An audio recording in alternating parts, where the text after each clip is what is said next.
Alright, if you're having an issue with like these volume menus and stuff getting stuck on your screen, as you can see after I move it, if I leave it, it just sits there for a while. Okay, you can see it's still stuck there. Or if I go to my credit card payment thing here, oh, what's that? Get rid of that. Or if I go to my credit card payment thing, if I tap it too quick, you can see it says press a little longer, and that thing is just stuck there.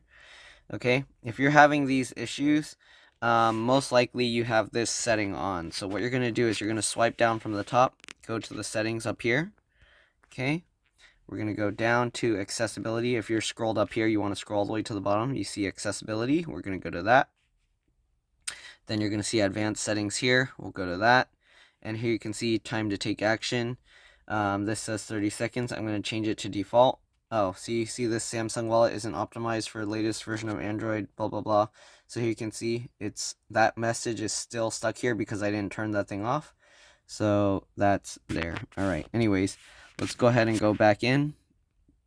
Settings, accessibility, advanced settings, and then time to take action. We're going to turn that to default. Okay. So the ones that are stuck on the screen, they're going to take a while to go away still. Don't worry. The setting already changed. So now if I move the volume, okay, you can see it's going to go away a lot faster. Okay. And then also if I open the banking thing again and tap it, press a little longer, and then you should see it goes away a lot faster. Okay. So yeah, I don't know how they accidentally turned on that setting, but somehow they did. Alright, I kind of wish they could let you lower this to even less, because the default, I feel, is even too long. Like, why do I need this on my screen after I close the app? Like, I don't need it to sit there that long. But, yeah, that's the default. That's how they set it. And, yeah, basically, you just turn off like that. My customer had theirs somehow set to 2 minutes.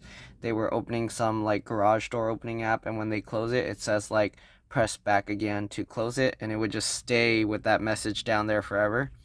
But yeah, anyways, hopefully this video helped you guys out. There aren't too many apps that have those little pop-ups, but when it does happen, it's super annoying. So hopefully this video will help you guys figure it out. Thanks for watching, and I'll see you all in the next one. Again, also, don't forget, make sure to like, subscribe, help others find this channel.